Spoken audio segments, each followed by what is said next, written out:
Hello and welcome back to the Dragon Den on Friday the 13th. I'm King of Dragons 5000 and today we have another action figure review. Today I'll be taking a look at the NECA Ultimate Collection Friday the 13th's Jason Voorhees.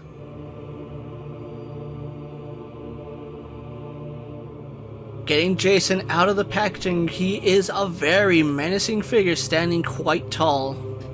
He looks very impressive and very imposing, especially due to the stature of this version of Jason.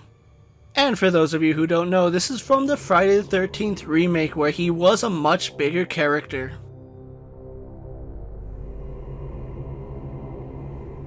Having a look at his accessories, Jason Voorhees comes with two different head sculpts, as well as his iconic hockey mask.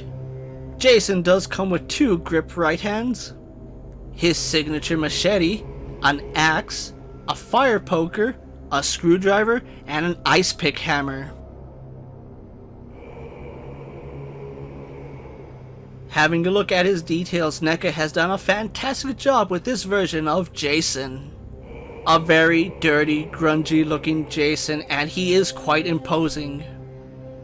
When you have his hockey mask on, it does give that very nice illusion of the shading on his face.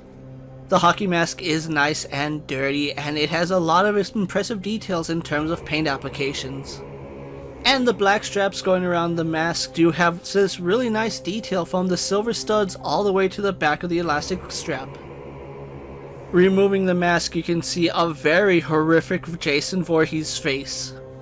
The sculpt work on his face is quite impressive, and the paint job on it gives him this really dirty look. His asymmetrical face looks quite impressive. From the milky white eye and his normal eye, it looks really good here. And this version of Jason has this gnarly hair lip where you can see a lot of his gums and teeth are exposed.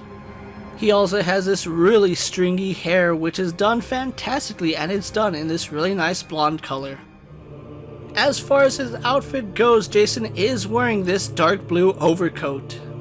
NECA has done a great job on his overcoat, as they did detail a lot of wear and tear, including some holes going throughout his jacket.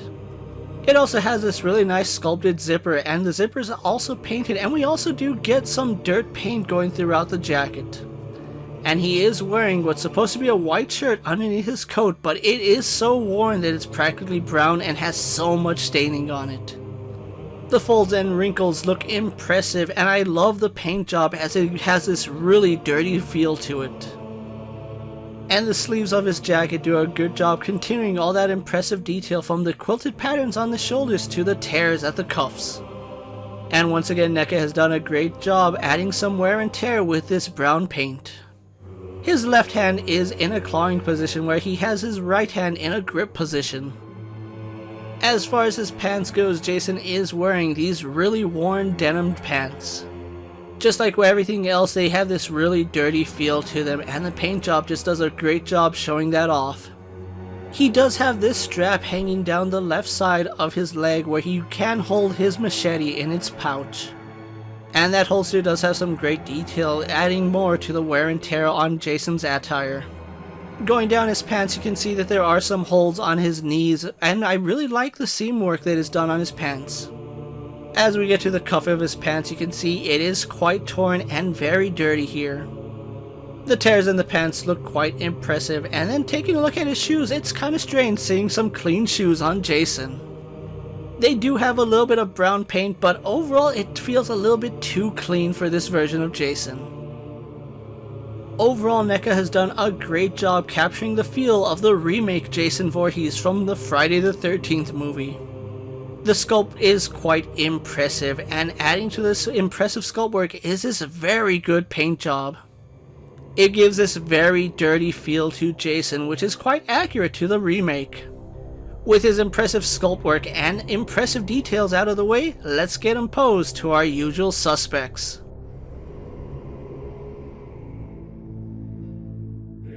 Coming from the NECA Ultimate line, you can see that Jason Voorhees is going to be quite big compared to the rest of your standard action figures. He has some great size to him, and he is going to tower over your 1/12 collection. In the movie, Jason Voorhees towered over all the other actors, so this is quite accurate in scale. With his comparisons out of the way, let's have a look at his articulation.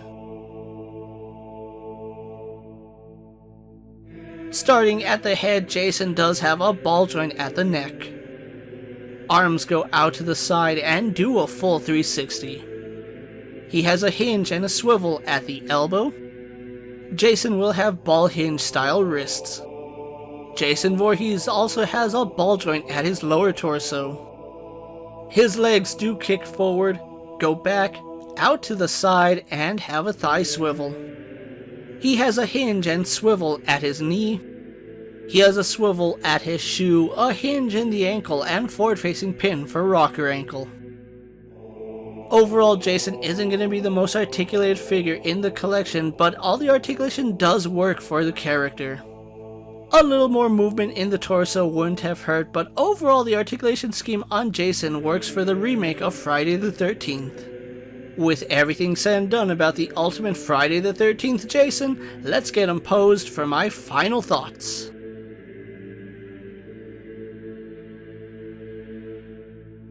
Standing at a massive size, Jason Voorhees does look the part from the Friday the 13th remake. NECA figures tend to scale taller than your standard 1/12 collective figure, however, it actually works perfectly in Jason's favor. NECA has done a great job capturing the spirit of that movie, bringing this version of Jason to life, and he looks so grungy, it's quite impressive.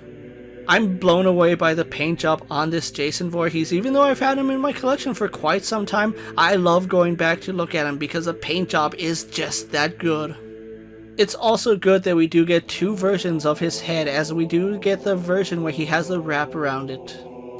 However, my default version of Jason is going to have him with the hockey mask, as that is the most iconic version of Jason.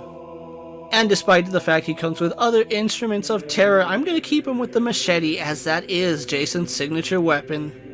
Even though the remake isn't the best version of Friday the 13th, I think this version of Jason is probably one of the best designs. Not only did he seem like an absolute monster, he was a beast, standing much taller than every other character in that movie. At the time I'm making this video, this version of Jason Voorhees is out of production and not really found in stores anymore. And with the license for Friday the 13th trapped in a lawsuit, I don't see NECA making too many more figures from this franchise. If you were lucky enough to pick up this version of Jason Voorhees when he was on the shelves, you have a quite beefy, menacing figure in your collection. And if you're a fan of Friday the 13th, I highly recommend you add the remake version of Jason to your collection. Thank you for watching another video here on the Dragon Den, but before you go, don't forget to like this video, leave a comment, subscribe to my channel, and check out the rest of my action figure videos. If you're in a position to help out the Dragon Den, check out my Patreon where I have some exclusive content and early access videos. Check out my Instagram account for new and exciting action figure photos, videos, recent pickups, latest prints, and as always, ring that bell so you never miss another video. And until next time, my fellow Dragon Knights, I'm King of Dragons 5000, reminding you to redesign, rebuild, and reclaim. I'll see you next time.